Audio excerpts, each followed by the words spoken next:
আজকে আমরা একটা নতুন সেগমেন্ট শুরু করতে যাচ্ছি আমাদের চ্যানেলে। আমরা এখন থেকে চেষ্টা করব যে ডেইলি কিছু না কিছু ম্যাথ দেওয়ার জন্য আমরা চেষ্টা করব জব ম্যাথ করার জন্য। পরীক্ষায় যে ম্যাথগুলো আসে এগুলো কিন্তু রিপিট হয়, টাইমগুলো রিপিট হয়। আপনার হচ্ছে যেমন আজকে হচ্ছে আমরা বিসিএস এর 37তম মানে 37তম বিসিএস পিরিয়ডে যে ম্যাথ ম্যাথ প্রশ্ন এসেছে সেগুলো আমরা সলভ করার চেষ্টা করবো আজকে।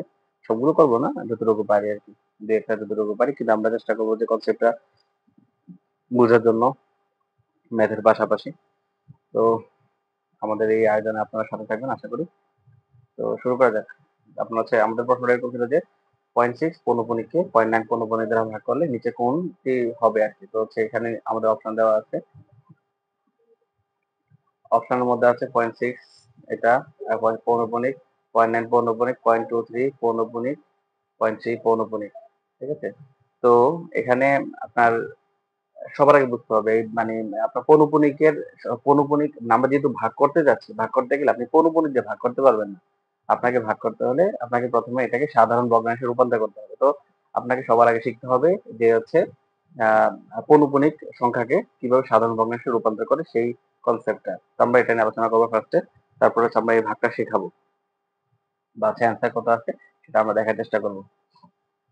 এভাবে আমরা হচ্ছে প্রতিটা ম্যাথ আমরা হচ্ছে কনসেপ্ট সহকারে বোঝার চেষ্টা করবো। আমরা এখন থেকে আমাদের চ্যানেলে ডেইলি একটা করে ম্যাথ দেওয়ার চেষ্টা করবো, একটা বা দুইটা। পাশাপাশি যে কনসেপ্ট গুলো শেখা লাগে সেগুলো, তো যাতে করে আপনারা শিখতে পারেন বিষয়গুলো। আচ্ছা, ঠিক আছে। তো পৌনঃপুনিক জিনিসটা কি? পৌনঃপুনিক জিনিসটা হলো রিপিটেশন। যেমন হচ্ছে 0.6, তো আপনারা মনে করেন যে 0.6 পৌনঃপুনিক, এই কথাটা অর্থটা কি? এই কথাটা এটা অর্থ হলো যে 0.66666 এভাবে চলতেছে, ঠিক আছে? মানে কি 6 রিপিটেড হইতেছে। এটাকে বলা হচ্ছে এবং এই রিপিটেশনটা এড়ানোর জন্য আপনাকে মানে বোঝানোর জন্য এই পৌনঃপুনিক চিহ্ন দেওয়া হয়। মানে হচ্ছে এখানে আরো অনেকগুলো 6 আছে, ঠিক আছে? এভাবে লেখা আরকি, ঠিক আছে? তো এটাকে আপনার এই পৌনঃপুনিক সংখ্যায় আপনি যদি নরমাল সংখ্যায় রূপান্তর করতে চান, সেক্ষেত্রে কি করতে হবে? একটা সূত্র আছে। সূত্র না, এটা আসলে বলা যায় কিন্তু নিয়ম আরকি। আচ্ছা, আমরা লিখি এটা 0.6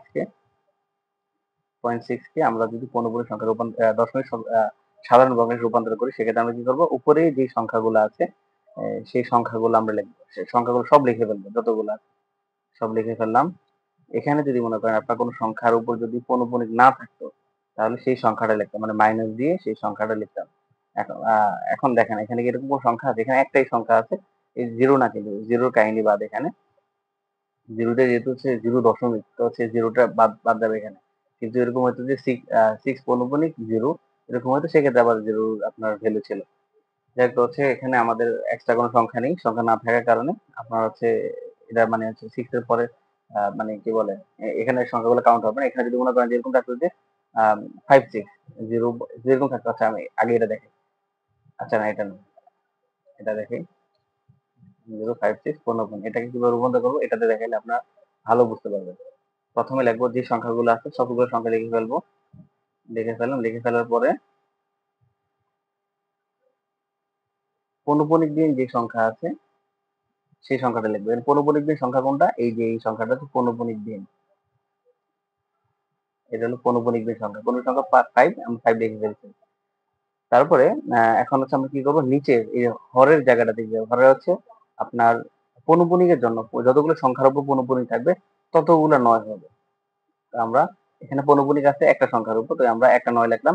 পৌনঃপুনিক দিন মানে দশমিকের পরে পৌনঃপুনিক দিন যে সংখ্যাগুলো আছে তার প্রত্যেকটার জন্য 0 বসবে, ঠিক আছে? এখানে একটা আছে, একটা 0 বসিয়েছি এখানে। তো এখন আমরা যদি এটাকে ক্যালকুলেশনটা করে ফেলি, তো কত হবে এখানে? উপর থেকে 51, নিচে থাকবে 90। এটাকে যদি আমরা কাটাকাটি করি, কাটাকাটি করলে যেই মানে অনুপাতটা আসবে, মনে করেন যে কথা কথা এখানে আসে হচ্ছে 27 ধরে নেন। এটা কিন্তু সমান সমান না, এর কারণে আমি তো এটা হিসাব করে করতেছি না। আচ্ছা, যেটাই আসে আর কি। আচ্ছা, এটা তো কাটাকাটি যাবে। 51 যেহেতু এটা 3 দিয়ে যাবে, ঠিক আছে? তো কত যাবে এটা? 3 17 51, তারপরে 30। এটা কত হবে? এটা বাদ দিলে এটা তো হচ্ছে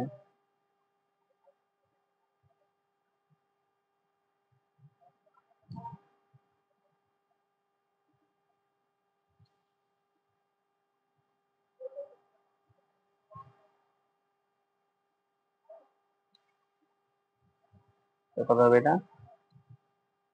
17 ডিভাইডেড বাই 13, এটা হচ্ছে আপনার উত্তর। ঠিক আছে?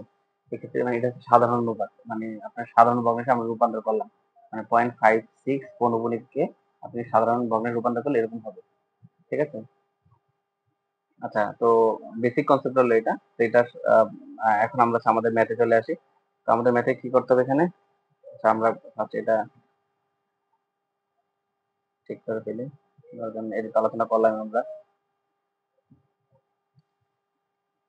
তো এখন হচ্ছে আমরা এই যে উপরে যতগুলো সংখ্যা আছে প্রথম সংখ্যাগুলো লিখে ফেললাম। লিখে ফেলার পরে এখানে হচ্ছে মাইনাস দিয়ে হচ্ছে পৌনপুনিক দিন যে সংখ্যা আছে সেই সংখ্যাগুলো লিখতে হবে, মানে দশমিকের পরে, দশমিকের পরে না, মানে হ্যাঁ দশমিকের পরে, পৌনপুনিক দিন যে সংখ্যাগুলো আছে সেই সংখ্যাগুলো লেখার কথা। এখন আমাদের যে ধরনের সংখ্যা নেই, তো হচ্ছে আমরা লিখবো না। তো এখন হচ্ছে আমরা কি করবো, এখন হরের অংশে চলে আসবো, লবের কাছে আমাদের। তো হরের অংশে কি করবো, পৌনপুনিকের জন্য আমরা 9 লিখবো। এখন এখন দেখবো যে হচ্ছে দশমিকের পরে পৌনপুনিক দিন কোন সংখ্যা আছে কিনা। যেহেতু কোনো সংখ্যা নেই, তো হচ্ছে আমাদের কাজ এতটুকু পর্যন্ত। তো এখানে দেখবো আমরা কাটাকাটি করা যায় কিনা। কাটাকাটি যায় 3 দিয়ে যায়, তো 3 দুগুণা 6, নিচে হচ্ছে 3 3 9। ঠিক আছে? তো একটা অংশের ভাগফল পেয়ে গেলাম আমরা। তো আরেকটা কি ছিল, আরেকটা ছিল 0.9 পৌনপুনিক। তো 0.9 পৌনপুনিক মানে কি, এটাকে আমরা লিখতে পারি যে সবগুলো সংখ্যা লিখে ফেলবো। আর যেহেতু হচ্ছে কোনো পৌনপুনিক দিন সংখ্যা নেই, তো হচ্ছে আর লেখার দরকার নেই ডান দিকে। এখন পৌনপুনিক যুক্ত সংখ্যার জন্য 9 লিখবো। আর যেহেতু কোনো সংখ্যা নেই, তো আমরা এখানে লিখবো না, কারণ কাটাকাটি হলে কি 1 থাকে। তো এখন আমাদের কি বলছে, আমাদের বলছে 0.69 কে 0.9 দ্বারা ভাগ করলে, অর্থাৎ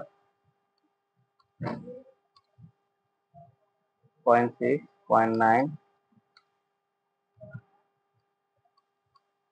2/3, 1, এটা ভাগ করলে কি হবে, এর উত্তর 2/3। এটাকে আপনি যদি ভাগ করেন, দেখেন দশমিক দিয়ে আমরা সেটাকে 20 বানিয়ে নিই।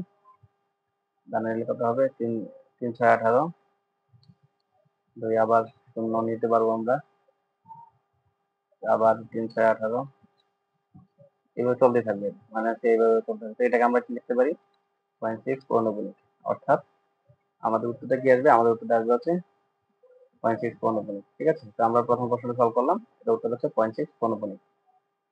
আমরা নেক্সট ক্লাসগুলোতে আমরা পরবর্তী ম্যাথগুলো সলভ করবো ইনশাআল্লাহ। সাথেই থাকুন।